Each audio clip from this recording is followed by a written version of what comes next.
Nós fomos surpreendidos nessa semana com uma informação de que o governo federal, através do Ministério da Gestão e Inovação em Serviços Públicos, criou um grupo de estudos e pediu para que esse grupo de estudos avalie mudanças nas regras dos concursos públicos, porque o governo pretende incorporar instrumentos adicionais de avaliação dos candidatos, além de permitir o uso de tecnologia em algumas fases, ou até em todo o processo seletivo previsto pelo edital. Ocorre que, se houver algumas mudanças, há necessidade de uma cautela, porque as pessoas com deficiência podem estar excluídas dos concursos públicos em função de algumas exigências. Esses estudos foram pedidos aí pelo governo federal, acontecem em função do trâmite de um projeto de lei que agora está no Senado Federal, de autoria do senador Jorge Bornhaus, de Santa Catarina. Esse projeto já foi aprovado na Câmara e agora aguarda nova avaliação e aprovação dos senadores para depois ir para sanção ou veto presidencial. Então, o presidente da República, antes de sancionar ou vetar, pediu para um grupo de estudo já ficar em cima disso aí, né?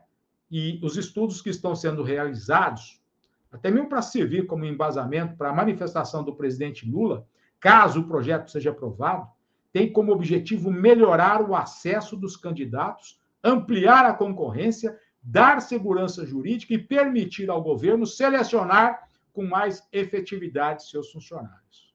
Mas o texto do projeto prevê que, para fins daquela lei, considera-se para conhecimento, domínio de matérias ou conteúdos relacionados às atribuições. E aí, o que mais nos preocupa? Habilidade, aptidão intelectual ou física para a execução prática de atividades compatíveis com as atribuições. Atividades físicas, aptidão física, como é que a pessoa com deficiência vai passar numa prova como essa? Ele vai estar no mesmo nível que os outros participantes do concurso? Não. O que é que diz o servidor público, administrador, ativista das boas causas das pessoas com deficiência? Sobre isso, o Carlos Alberto Hoffmann. Vamos acompanhar a avaliação dele sobre tudo isso em relação ao concurso público. Solta para a gente, Roland, por favor. O governo federal, recentemente, criou um grupo de trabalho para poder debater os concursos públicos, uma nova forma de realizar os concursos públicos.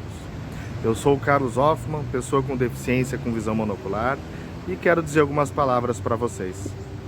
É importante que o governo federal saiba e entenda que quando se muda um processo de seleção como esse, ele deve contemplar todos os públicos, todas as pessoas, com todas as suas questões intrínsecas.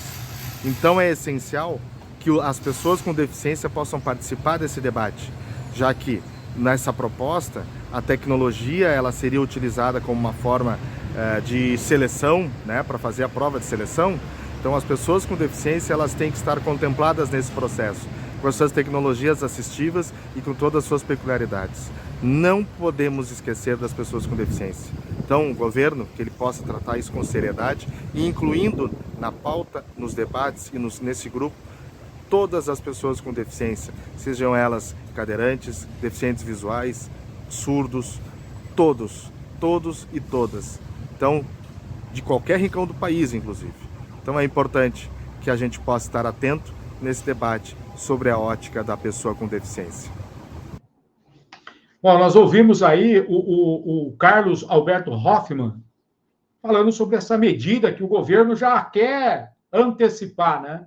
Já está pedindo para estudar antes mesmo do projeto ser aprovado no Senado Federal. Nós conversamos também com Fernando Sampaio, auditor fiscal do trabalho, na Superintendência do Trabalho em Pernambuco e especialista em inclusão da pessoa com deficiência. O Fernando tem um conhecimento, um know-how muito grande em relação ao concurso público. Por sinal, o Fernando logo estará conosco aqui numa entrevista muito interessante. Ele diz que as regras gerais de inclusão tem aplicação nacional e qualquer lei geral sobre concursos públicos, nos tópicos dirigidos à inclusão de pessoas com deficiência, devem observar em todas as etapas do concurso, desde a inscrição, o dever de promoção de adaptações razoáveis, cuja recusa é considerada discriminação e está prevista na Convenção sobre os Direitos da Pessoa com Deficiência. E a vedação de exigência de aptidão plena está na LBI, entre outros. A título de exemplo, diz o Fernando Sampaio, em relação aos testes físicos e outras avaliações, as exigências do cargo devem ser fragmentadas, de acordo com os impedimentos apresentados por cada candidato com deficiência aprovado.